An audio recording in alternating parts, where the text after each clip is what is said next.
All right. Got some new words here. A system of equations is a group of two or more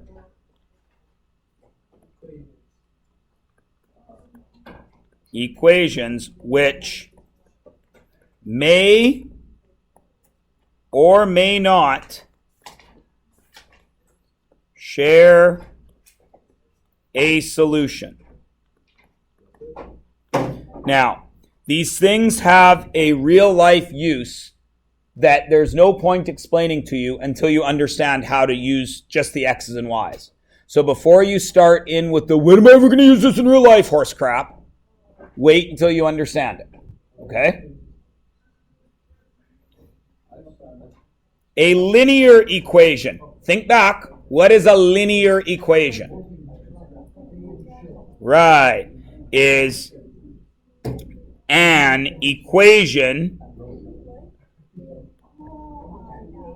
that graphs a line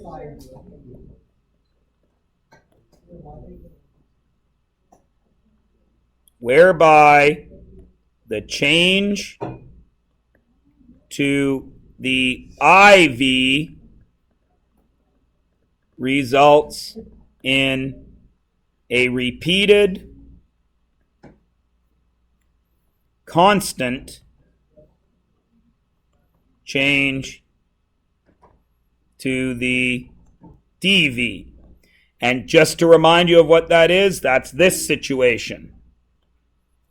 If I go up and over, and I go up and over the same amount, I will always hit the line. That's linear. We all remember that from Unit 5. Yeah. Of course we do. Just like it was yesterday. Well, not really. It was like 3 days ago. But still. Everybody's good, yeah? All right. So if a system of equations is a group of equations that may or may not share a solution, and a linear equation is a line, what must a linear system be? A line? A line? A group of lines that may or may not share a solution, right?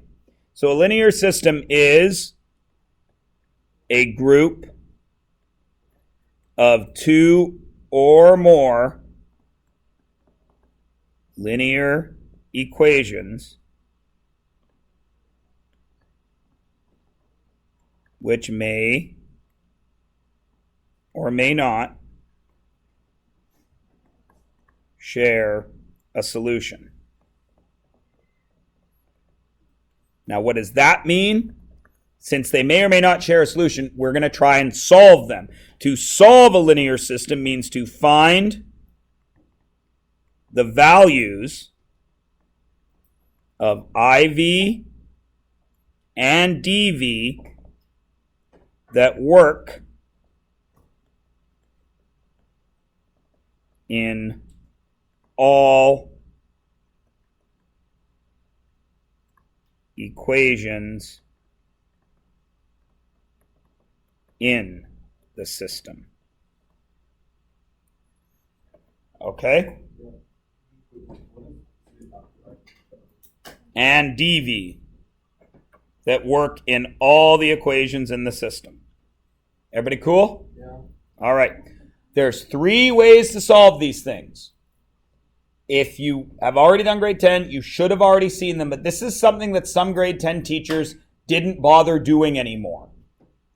I'm doing it because it does indeed have real life applications. These are the 3 ways you're going to learn to solve them. We're going to start with graphing because we've just done a bunch of units on graphing, so it should be fresh in your mind. All right? All right. So, solve by graphing. Find where the lines cross by graphing. Why is that the solution?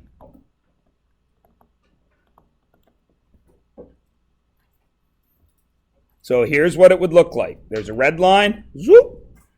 That should have been red. We'll wait and see if it actually happens.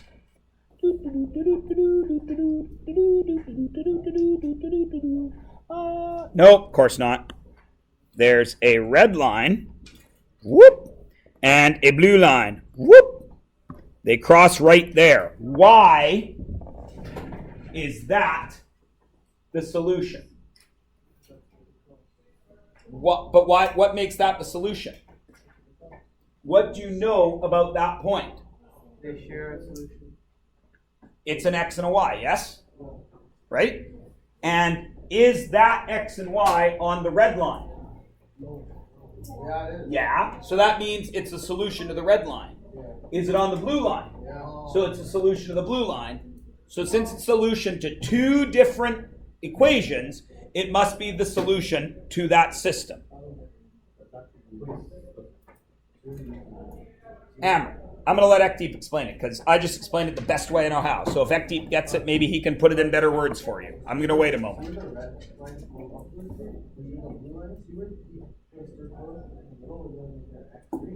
That's the solution for red and blue. That's the x, that's where we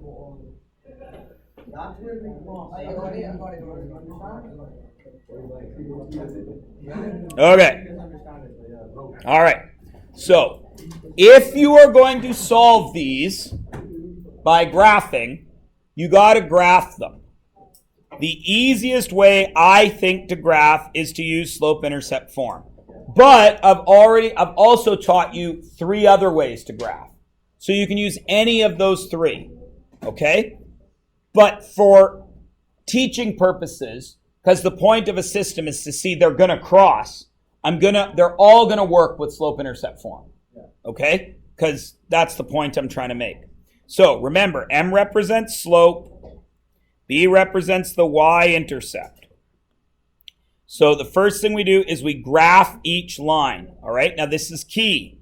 You have to check a couple of things. One, you have to check scales. What do I mean by that? When it shows up. What do I mean by checking the scales? So here's my graph,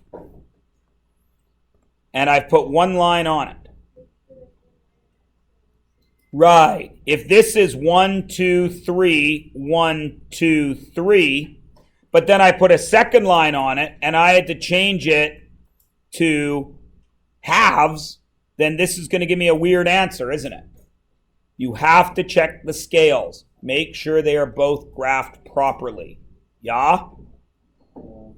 Okay? So that means, graph each line. What does that mean? If you're checking the scales, you got to make sure you get both in y equals mx plus b so you can see if you need to change the scales. Everybody cool? Yeah. Again, for teaching purposes, I'm not going to make you change the scale, I don't think. I can't remember. But it's something you got to be aware of. And then finally, identify the ordered pair where the lines cross, because every x, y on any line is an xy that solves that line's equation. So if there's an xy that exists in more than one line, then that xy must solve every one of those lines. Does everybody understand? Yes? Okay, let's try a couple of these. Okay. I made a bit of an error here when I was printing these. I should have used graph paper with axes on them. Sorry, guys. I didn't. Oh, for fudge's sake. Solid.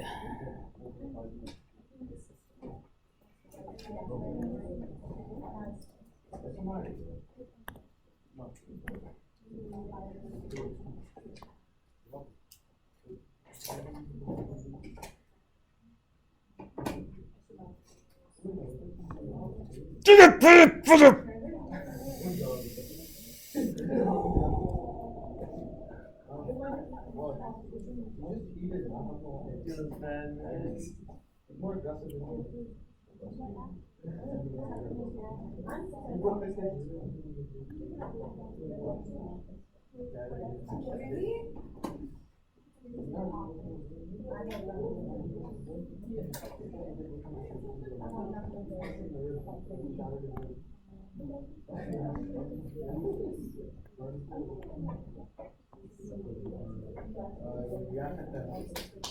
how did you want? Is it not working for her? It's time to go now. I think this is the exercise. How you doing? Good day? Yeah. Me too. Oh, it's going well. Yeah. Got myself some prime technology to teach my eager students in such a fashion as to be the envy of many other schools in the world. That's so cutting edge. I know.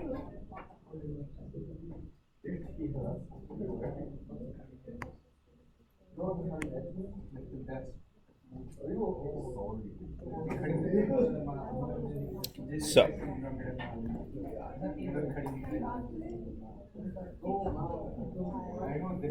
Oh yeah. graph these. I'm going to graph a red line, and I'm going to graph a blue line. You guys can do whatever you wish. So this red line is y equals negative x plus 4. Do I need to change the scale? Do I need to change that scale? No, I'm good. This one is 2y equals x plus 2. Is that in slope-intercept form yet? No, so let's put it in slope-intercept form. Y equals 1/2 x plus 1. Now, can I graph both of them? Let's do so. The red one is at 1, 2, 3, 4, and it's got a slope of negative 1. So I'm going to go out there, and I'm going to make that my line. I'm going to try to use the straight line tool. It's not going to work because this machine stinks. It did work. And then, oh, no, it didn't. There we go. No, of course not. Because why would it? I know, David. You may have noticed that I've recorded about 20 hours of time on this, and this is the second year I've had it. I'm sure you do, Ekdeep. I'm just going to have to fix this schmozzle first. So there's my red line that, since I can't actually draw a straight line because, you know, I'm just going to put a bunch of dots. And then the blue line is at positive 1 with a slope of 1/2, up 1 over 2. Oh, look at that. Right there, the point is 2, 2. Does everyone see how that works? Because the blue line would go that way, and the red line would go that way. Is everyone cool? Now, of course, you would take 1 second to check it, so you hand me in the right work. What is 2 plus 2? 4. So are we right? Yeah, sure, you betcha, because the red one worked with 2 and 2. Let's check this one. What's negative 2 plus 2 times 2? 2, because negative 2 plus 4 is 2. So the blue one worked. So we are correct. Yes, Ekdeep. Alright, so you know how it's y equals negative x plus 4? What do you mean sometimes you have to change it? How would you change the word like, say if You don't have to change that. I'm saying if that was a fraction, you might have to change it. All right, let's look at the next one.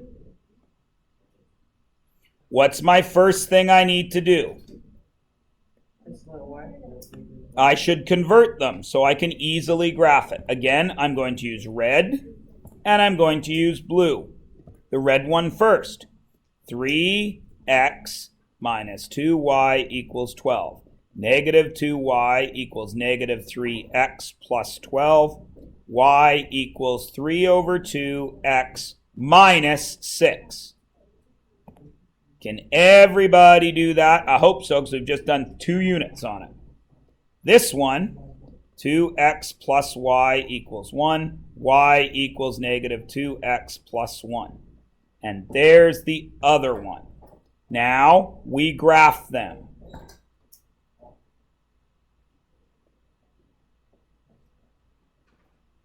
Where does the red dots go? At negative 6. 1, 2, 3, 4, 5, 6. And a slope of 3 halves. 1, 2, 3, 1, 2. 1, 2, 3, 1, 2. 1, 2, 3, 1, 2. 1, 2, 3, 1, 2. And what can I do with that line? Connect it. Because I can take every number in the universe, multiply it by 3 halves, and subtract 6. What about the blue line? I start at 1, and I have a slope of negative 2. Down 2, right 1. Down 2, right 1. Oh, what happened right there? Intersection. At what point? Positive 2, negative 3. So that is my suspected solution, isn't it? So I check it. Is 3 times 2, 6, minus 2 times negative 3. 2 times negative 3 is negative 6. 6 minus minus 6. Is that 12? Yes. 2 times 2 is 4 plus negative 3. Is 4 minus 3 1? So we're right. Is everybody good? Now please notice, like I said, these are easy ones that really worked. What's the concept? Wherever the lines cross is the answer.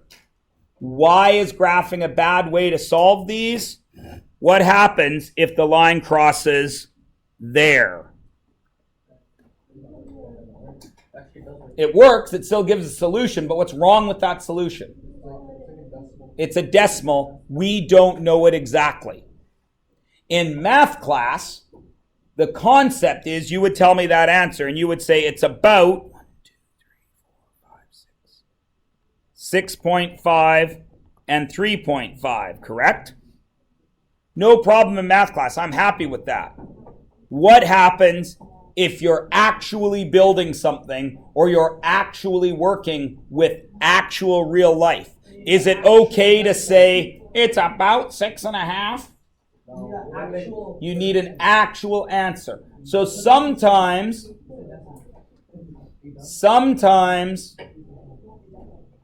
you still need to be able to do the work algebraically, especially if you're ever using this stuff for real life. And again, I will give you a real life uses of this.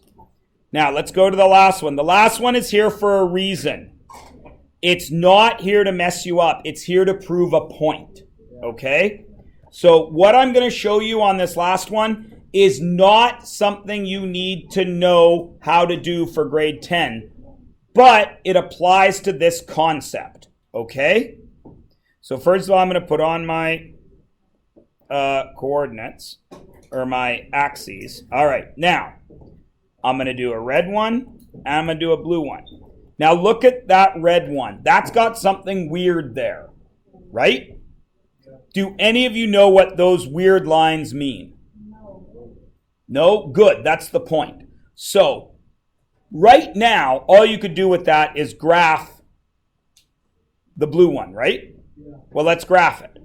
So I go up to plus 3, 1, 2, 3, and I have a slope of positive 1/2, yes? So down 1, left 2.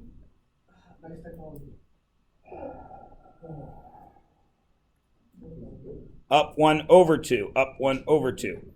And how long will this line carry on? For ever and ever and ever, like that girl in iCarly. Okay? All right, now let's look at the red one. Since none of you know what that means, how could we attempt to graph that? You don't know what it means, so you could try a table of values, couldn't you? X, Y. So when X is 0, what would that make Y? Forget about those lines. If X is 0, what would Y be? 0, because 0 equals 0. Yes? Okay. If X is 1, what would Y be? If X is 2, what would Y be? Everybody's cool with that part, right? Okay. Now here's the point I'm trying to make. This symbol here, this is the part you don't need to know for grade 10. These symbols are what's called absolute value. They measure the magnitude of X. Remember, magnitude is just a distance. There's no positive or negative. All right? So this is saying that when X is 2, right here, how far am I from 0? I'm 2 spots from 0. Direction doesn't matter. So this answer is 2. Everybody with me? So what would happen if I put my X over here? Am I still 2 away? Yep. Does direction matter? No, not with those lines. So that tells me that if X was -1, I'd be over here. How far away am I from 0? No. The negative's the direction. It's 1. So when X is -2, what's Y? 2. Right? Everybody with me?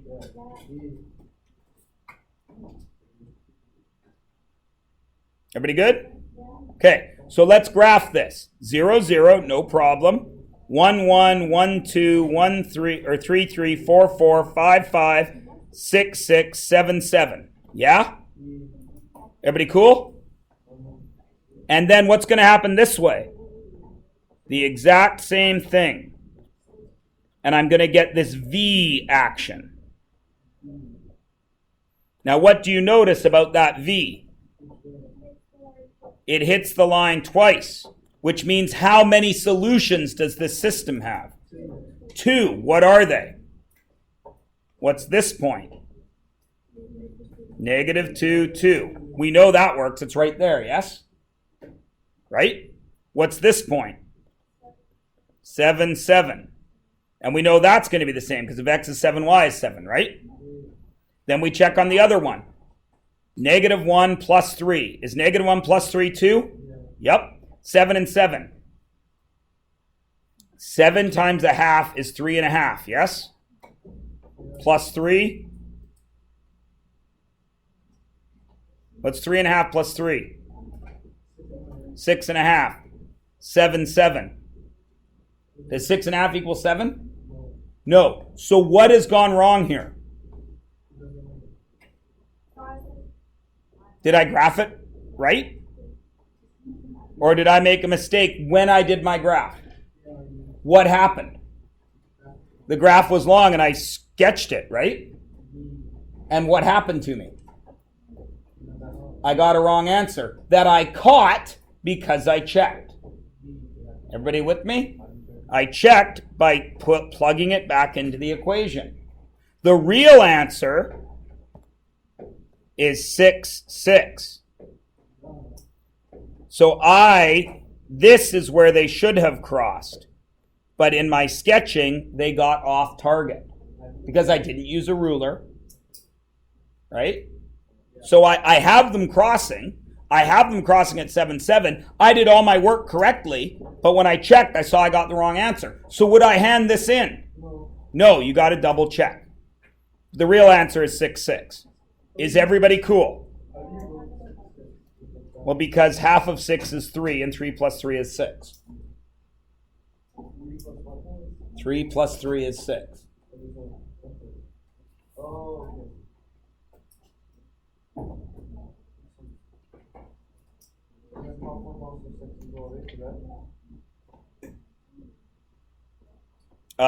No, the top one is 2, 2. Because that's where they crossed at B. Now, the point I'm trying to make is it doesn't matter what the graph looks like. Every time they cross is a solution. So, what I mean by that is let's pretend, I'm going to erase this for a sec. Let's pretend I have the graph of a curve. And I have the graph of another curve. How many solutions does that have? One, right there, right? What if I had this? How many solutions does that have? None, because they never cross. What if I had this? Two. What if I had this? Two. What if I had this?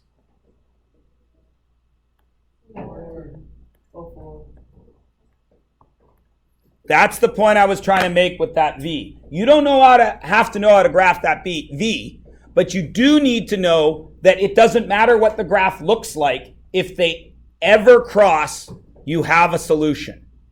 Everybody cool? Now, if we were doing this in real life, would 1, 2, 3, 4. Which of those 4 would most likely be the actual solution? 4.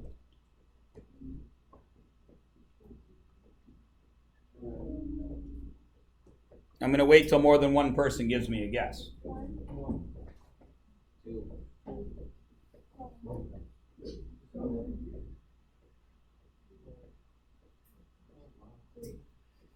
It is 3. Why would 3 be most likely the actual solution? No, that's where everything's positive.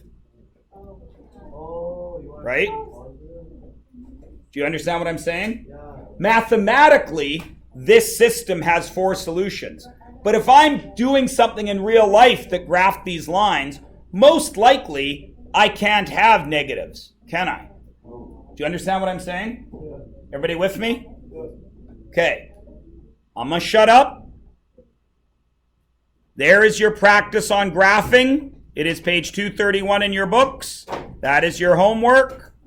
Tomorrow, I will be double checking that you know how to do this, and you'll be writing a quiz only on graphing systems. Okay? Go.